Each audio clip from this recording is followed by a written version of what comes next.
So there is a brand new firmware update for the Sony A7 IV, and I think it's the biggest firmware update yet for this camera. Considering that it came out a few years ago, I'm actually kind of surprised in a good way that Sony released a firmware upgrade with vast improvements and additional features. Let's get into what those features are, and I'm also going to show you what's going to happen to this camera after I update the firmware, because the firmware only came out a few days ago, and I know it's a little risky because people normally wait a bit before updating their firmware, but I wanted to just go for it. Although there is a chance that this might get bricked, because when the new firmware update came out for the Sony A7R5 and the FX3 and FX30, there were some users who updated the firmware and that firmware bricked their camera, and Sony even had to suspend the release temporarily of that firmware update for the Sony A7R5. It's been a couple of days and there's no bad news yet on the Sony A7 IV, but we'll find out if this gets bricked. I hope it doesn't, because yeah. So if you're new here, please consider subscribing for future videos from me, all things related to cameras, filmmaking, photography, video editing, and all that fun stuff. And if you're subscribed and you came back, thank you again so much for watching. And I know a lot of you are here, been watching this channel from a bunch of my Sony A7 IV videos. So this is another video for you A7 IV users. Let's go over some of the new features that are available with this brand new firmware update. So this is version 4 and it came out October 16. I'm just reading off of my screen here. So it adds support for focus bracket shooting. Now we get focus bracketing, which is amazing, and allows for continuous shooting while automatically shifting the focus position. So this is great for macro photography, and I'll make a video later on in the future about how to use focus bracketing on that Sony A7 IV. So subscribe and stay tuned for that video. So also introduces settings for exposure value adjustments and number of shots in exposure bracketing. So more fine tuning and exposure bracketing. We also have a function to automatically create still images with shot marks from movie frames after recording.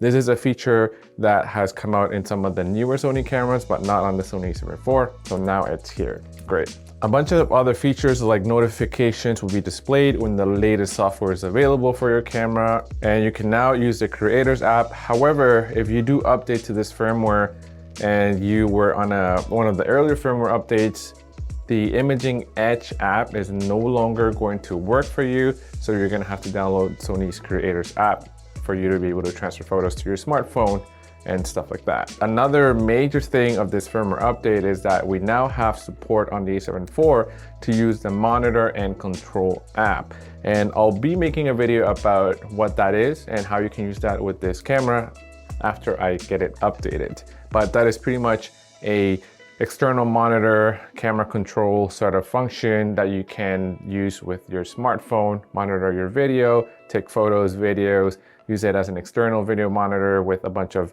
video monitoring features directly from your phone, and you can do that wirelessly. But now let's go over how you can get this downloaded and updated on your camera, and we'll find out if this survives it.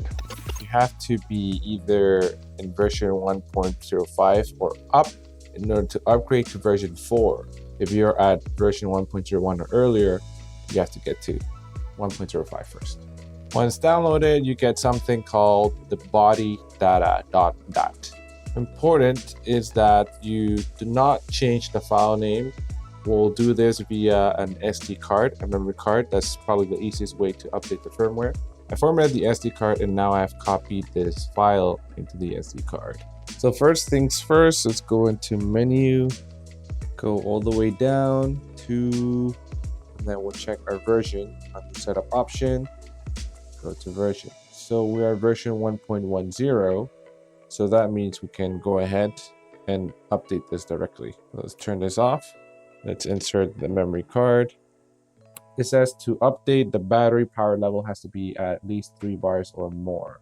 So I have 3 bars, but Sony recommends to use a fully charged battery. So let's change this up first.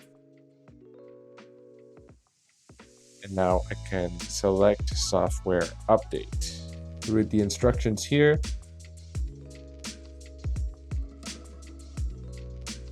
And this update may take several minutes, and on Sony's website it says it's about 6 to 7 minutes, I believe, and the device would automatically reboot when complete. All right, there goes nothing. Let's see if we did it.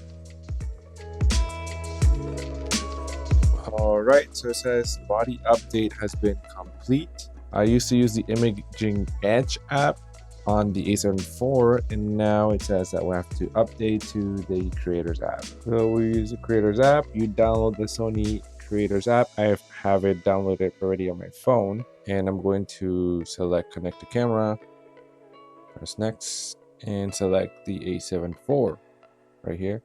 Allow on the next screen.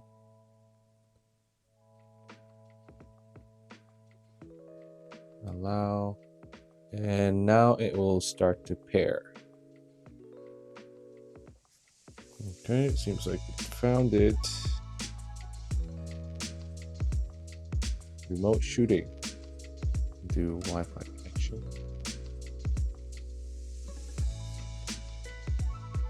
To sleep, guys. Join. All right, so remote shooting works. Perfect. Seems like the camera has not been bricked. Not yet. So we're good. Now we get focus bracket shooting, and it is right here. You have number of shots, the step width. Focus bracketing is now here on the A7IV, guys. All right, so that is the video. That is how you can get it updated, and stay tuned for more videos as I'll explore some of the new features that are now on my Sony A7IV that thankfully was not bricked. But if you have an experience where yours does get bricked, which I hope it doesn't, but if you do have that experience, let me know in the comments below. Another thing too is that if you want more peace of mind, you can wait about a month or so to see if there are issues with this update and if Sony has to suspend it and fix certain things before they re-release it. But so far with my camera, there has been no issues. So that is it for today's video. And here are a couple of Sony A7IV videos you could watch next if you haven't watched them yet. And I'll see you there.